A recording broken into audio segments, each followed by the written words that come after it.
Добар ден и од мене. Како и секогаш, така и тука денеска во општина Газиваба. Не можам да го скријам задоволството од реализирањето на она кое што е ветено во кампањата за локалните избори.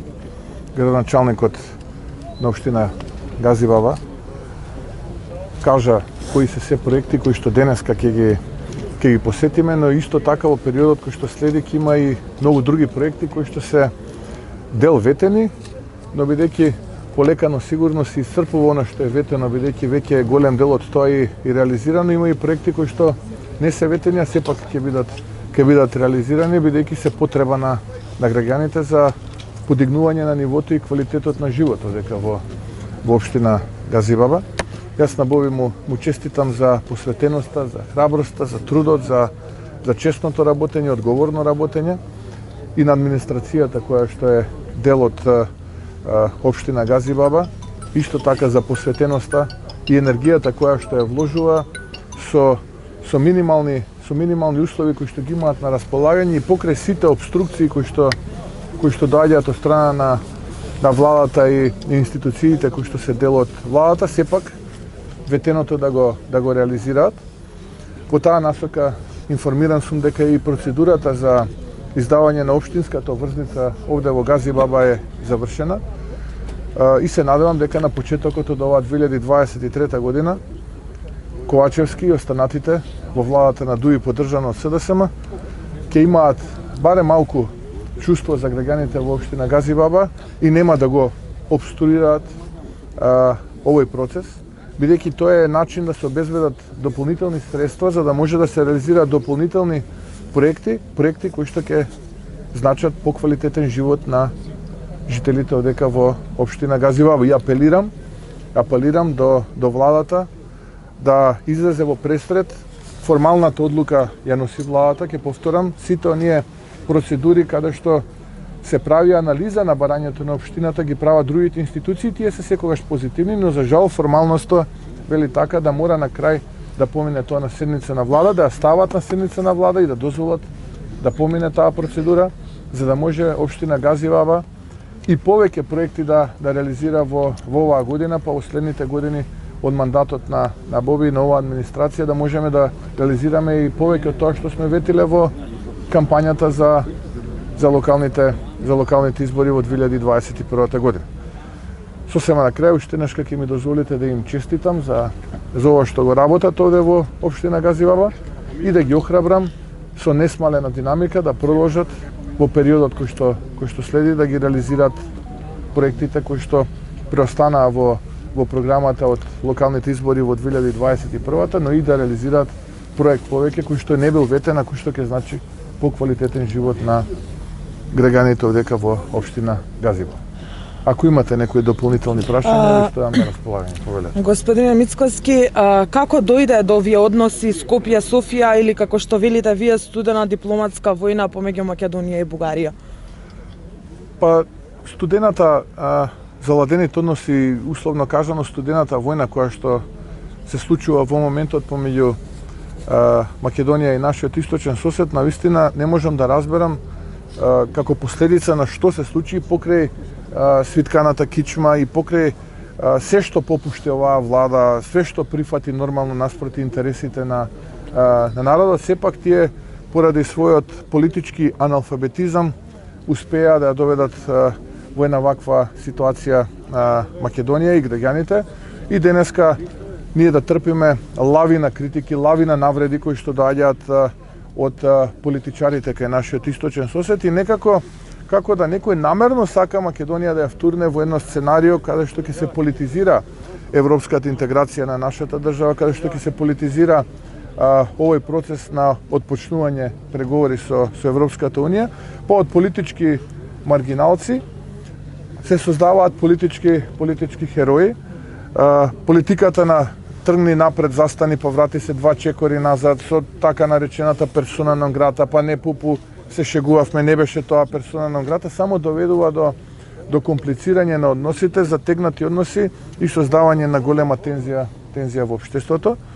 Мојата порака до македонските власти е да престанат со овој тип на аматеризам, аналфабетизам и екзибиционизам и се што е во насока на заштита на македонските национални интереси, ВМРО-ДПМН е тука да поддржи, да застане и да истапи во првите редови. А мојата порака до бугарските политичари е да се посветат на подобрување на стандардот во нивната Бугарија, наспроти тоа да градат кампања на тоа кој повеќе ја мрази, кој повеќе плука по Македонија и по македонците, затоа што изминативе 30 години за 30% е намален бројот на жители во Бугарија и тоа не случајно тие бегаат надвор од Бугарија покрај тоа што е земја членка на Европската унија, затоа што нема доверба во политичарите таму, кои што гледаат дека наместо да работат за интересите на бугарските граѓани, работат за личните интереси и се богатат, нешто слично што се случува и овдека она што го работи владата на ДУИ поддржана од СДСМ. Политичарите треба да разберат дека треба да бидат во служба на народот и да бидат слуги на народот, а не да бидат и да работат само за своите лични интереси и да ги задоволуваат своите хедонистички потреби. Така, како ја коментирате практично синокешната изјава на премиерот Ковачевски, кој со помал оптимизам од претходно зборува за уставни измени и кој вели ќе се случат? Ќе ги има уставните измени? Уставни измени во овој состав на парламентот нема да има, затоа што овој состав на парламентот нема да работи под, условно кажано, бугарски диктат. Договорот го преговара и го договара и покрај тоа што понудивме помош во тој преговарачки процес, ако се сеќавате, после таа моја пресконференција, мислам дека беше април-мај, бев одбиен од страна на владата на ДУИ поддржана од СДСМ, со изговор дека не им е потребна помош. Преговара и договара анекс на договорот за пријателство и добрососедство, а при тоа не може да го исполнат тоа што го договори, бидејќи очигледно е дека тие услови кои што во минатото важаа во овој пратенички состав нема да важат и нема да бидат исполнети. Тоа му е јасно и на Ковачевски, тоа му е јасно и на Али Ахмети, тоа е јасно на сите. Ние не излеговме на избори пред граѓаните да ветуваме уставни измени. Ке повторам, ги предупредивме да не го потпишуваат тоа, да не влегуваат во авантури и да не наметнуваат дополнителни услови за граѓаните, за да може оваа држава да отпочне преговори со членство со Европската унија. Ке потсетам. Кога оваа држава стануваше независна и кога се делеше од поранешна Југославија, францускиот експерт за уставно право беше јасен и гласен во тоа време, господинот Балентер, дека е единствената која што од поранешните југословенски републики ги исполнува условите според критериумите за да стане независна држава. Дури ни Словенија ни Хрватска во тоа време тоа не го исполнува. Потоа бевме обстурирани од страна на нашиот јужен сосед и бевме притиснати да го промениме нашето знаме тогаш и да го прифатиме ова ново знаме, со што направивме на голема национална остапка за таа подобра иднина, за таа европска иднина, за тие европски стандарди. Потоа исто така бевме уценувани и притискани за да бидеме дел од Обединетите нации, па моравме да ја прифатиме таа времена референца која што во тоа време ја користевме за да станеме земја членка на Обединетите нации. 99-та година бевме логистичка база. Ќе повторам, бевме логистичка база на НАТО алијансата, која што во тоа време се пресметуваше со режимот на Милошевиќ кај нашиот јужен сосед и вдомивме повеќе од половина милион бегалци од Косово. 2000-та година го потпишавме договорот за асоциација и стабилизација со Европската унија. За да 2001 година тие кои што ги вдомивме го завртат оружјето против нас и се случи оној воен конфликт во 2001 година, а како резултат на тој воен конфликт од 2001 година се случи рамковниот договор. Повторно моравме да правиме дополнителни национални отстапки за подобра иднина, за европска иднина и тоа го прифативме. 2005 година, за жал, бевме жртва, односно ги добивме статус на кандидат за земја членка да станеме земја членка на Европската унија, а 2008 година за жал бевме жртва на повторно едно вето на нашиот јужен сосед, кога на самитот во Букурешт не станавме земја членка во НАТО, а стана Албанија и Хрватска, покрај тоа што бевме уведувани од големиот пријател на Македонија, претседателот на Соединетите американски држави во тоа време, господинот Буш.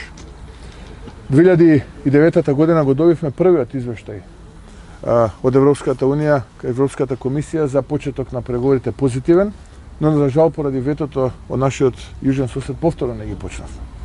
Пошто ние странни настани во парламентот, се смени уставот, се смени уставното име и покрај тоа што добивме во Хаг пресуда дека Грција не треба да не обструира за членство во меѓународните организации. Подпишавме договор за добрососедство со нашиот источен сосед. И сето тоа го правевме на штета на македонските национални интереси. За да денеска никој на овој народ не му гарантира ништо. Никој на овој народ не истапи од тие бюрократи во Брисел и не му гарантира ниту идентитет, нити пак посебност, нити традиција, нити историја, нити јазик, ништо. И повторно не тераат да правиме национални отстапки. Без дополнителни гаранции, без јасни гаранции.